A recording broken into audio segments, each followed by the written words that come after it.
The aftermath of a deadly chain of events. The Holden Commodore wound up in a front yard off the Pacific Highway at Belmont at around 9 o'clock after clipping the back of a courier truck that was turning right across the intersection. From initial inquiries, it appears that she's collided with the rear driver's side corner of the Pantechnicon truck, which has speared her off into the front yard of the address of the home over here on the corner. Leaving a trail of debris, the car stopped just short of the house. The 54-year-old driver died at the scene. The Pacific Highway was closed for several hours during the peak morning period as investigators searched the wreckage for clues. Police say speed may have been a factor. There is an indication that there may have been speed may have had something to do with the collision. The driver of the truck was uninjured and taken to John Hunter Hospital for mandatory blood and urine testing. Very, very shaken up. It's his first experience of anything like this happening. We'll take a formal statement off him later on at Belmont Police Station, and we'll be making further inquiries into the accident. Diana Bushby, NBN News. Hundreds of thousands of dollars worth of musical instruments, equipment and props fell victim to the flames, as well as other personal belongings of those inside.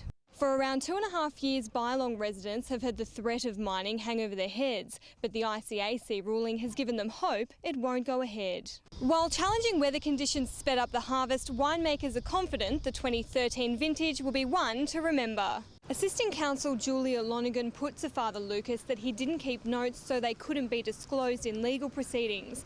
To that he replied, "I think that would be a reasonable comment." Ben's Cessnock hangar is a vault of 1930s nostalgia. The planes, the music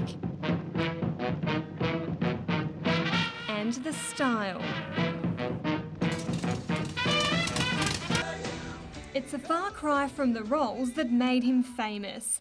But today in Newcastle, David Hasselhoff was all about the music. I'm in the rock world all of a sudden, and I've always wanted to be a rocker. There isn't an extreme sport Tom Dow wouldn't try. The 26-year-old is a seasoned surfer and sailor, has hit the slopes and has even jumped out of a plane.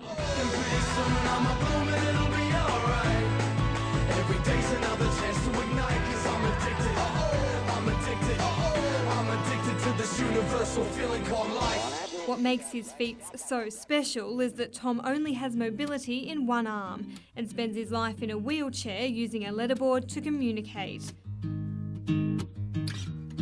Tom has Lee's disease, a rare degenerative disorder that affects the body's central nervous system, but that hasn't slowed him down.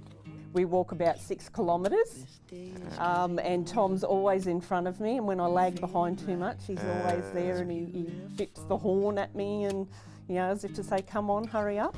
While he may be quick on land, he really hits his stride in the water. Even in conditions where others might choose to stay on the shore, Tom is still excited to hit the waves.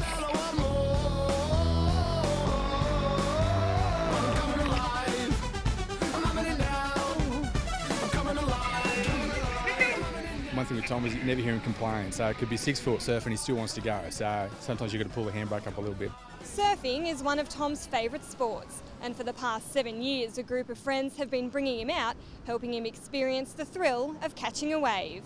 He's a bit of an inspiration for all of us, I think. I think some of us sometimes find it hard to get some motivation to get out in the waves, but Tom's there, you know, giving us the G up to get going and get out here and really have a great time. And as all good mates do, they have plenty of laughs. He asked Ben about surfing, and Ben said, you know, that told Tom that he needed wax. So Tom, being Tom, went to a beautician, got waxed. He said it was 2 hours that he'll never get back. It was a big misunderstanding, and he said, but on the upside he came out looking as streamlined as a dolphin. In between surfs, he sails unassisted on Lake Macquarie.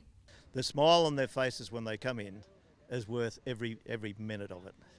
Just over a year ago, he tipped out of the boat, leaving those close to him fearing for his safety. But now Tom has a good laugh about it. He said very lightheartedly when he was okay, He said by the time he drank half of Lake Macquarie and dragged himself ashore, that his mum and dad had rented his room and listed half of his stuff on eBay. And it didn't take him long to set sail again. He always sees the funny side to anything. He never have I seen Tom without a smile on his face. He's had some challenges in his life, but he's lived every day, made the most of it, so he's a great bloke. Diana Bushby, NBN News.